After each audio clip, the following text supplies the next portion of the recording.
Welcome back to the channel, everybody. It's been a little while. Hope you guys are doing okay.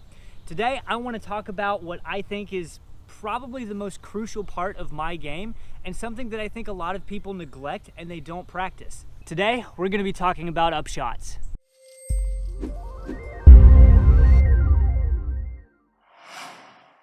So in disc golf, there are essentially 3 different shots that we can throw. There's really 4, but we're talking about driving off of the tee, upshots to the basket, putting, and then really there's scrambling, but we don't really need to talk about scrambling today.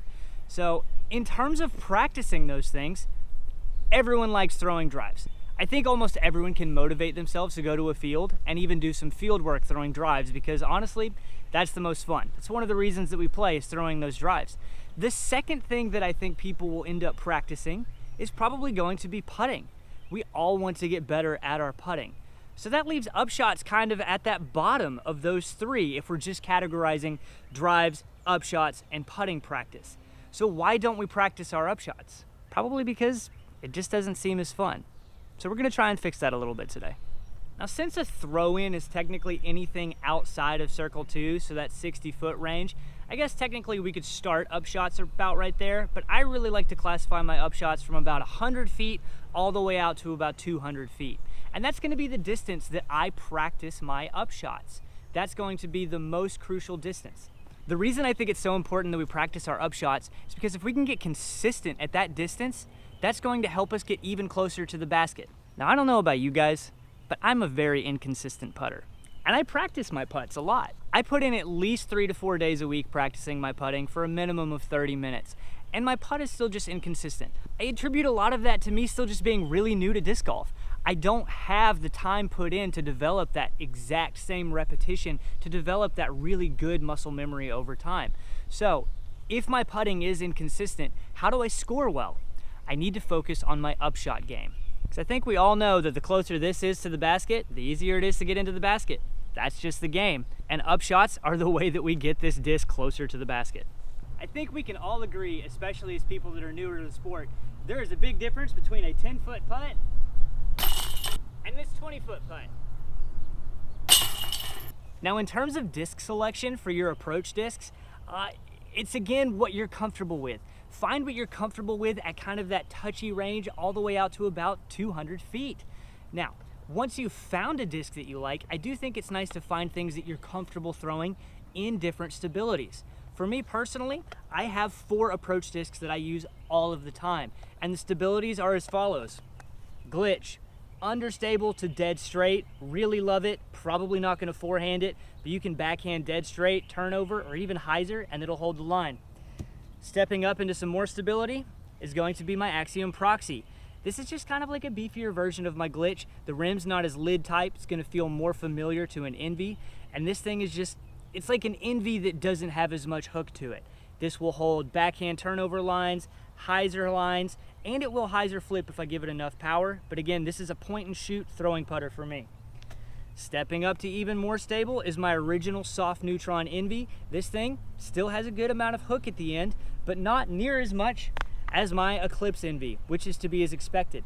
So right there, 4 different stabilities for my approach shots, and I use every single one of those based on the situation. Now, the setup for practicing approach shots is incredibly simple. I'm lucky enough to have a course close by that is never busy. I never see anyone out here, and I've got this basket, and almost exactly 190 feet away, there is another basket that's actually tucked underneath some trees, so I can mess with different angles. So I'm super fortunate that I have 2 baskets I can bounce in between. Well, hey man, that's good for you, but like I don't have that set up near me. You know what works just as good that I am absolutely certain that you have? A bag and a water bottle. Just put these about 200 feet apart and then use them as your targets. Simple enough. It is really nice to have both of those targets so you can just collect your discs and then go back the other direction, and that's going to be the most efficient way for us to get our reps in for our approach shots. So this is my routine, and again, do what works for you, throw what's comfortable for you. I'm going to be throwing forehands with all of these discs, and I'm going to be throwing backhands with all of these discs, and I'm also going to throw each of those on the 3 different angle types. We're going to do hyzer releases, we're going to do flat releases, and we're going to do anhyzer releases and turnovers so that we are learning what each of these discs is going to do. We need to practice this in all sorts of conditions and scenarios so that we know. But ultimately, guys, the more practice you put into this, the more comfortable you are going to get out on the course, whether that's in a tournament or a casual round. Again, the closer we are putting these to the basket, the less work we have to do putting. And that's always good news. This is why this is one of my favorite parts of my game. Even in the past couple tournaments I've played, when the nerves are really kicking in, I've found that I've practiced my upshots enough and I'm so comfortable with these discs that I'm able to get groupings like this, you know? 12 foot, 10 foot, almost parked with the Envy. I will say this is why I don't throw the glitch too often. It's down there in the ditch, especially not on a forehand. I think one of the reasons upshots do end up getting kind of pushed to the bottom of the practice realm is it's really easy to think, okay, par threes are usually more common than par fours, and so I have to be going for the birdie off the tee. I just have to be. And that's not bad logic. It's fun to go for the bird. We want to score really, really well. But how often could that birdie opportunity you were trying to create turn into a bogey or a double bogey? Whereas if you just maybe thrown a slower speed disc and really dialed in your upshot, you would have had par. Could have saved you a couple strokes out there. Just some food for thought. Again, it's that difference between playing very aggressive golf and playing smart golf. A lot of us sometimes get caught up in wanting to just play aggressive golf because it's fun. But smart golf pays off. So that's how I practice my upshots. Remember to change up your distances and remember to change up your angles.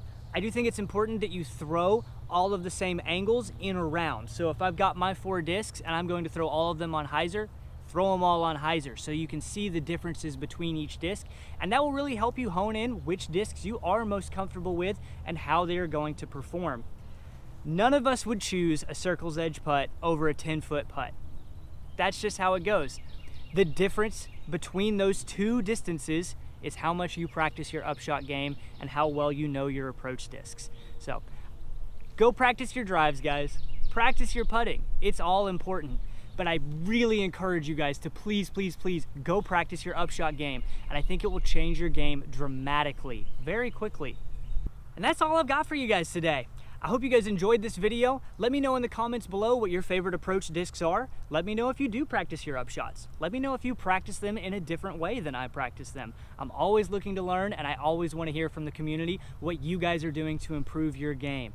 Until next time, guys, please like and subscribe to this content. Leave a comment below. Have fun, get better, and stay decent.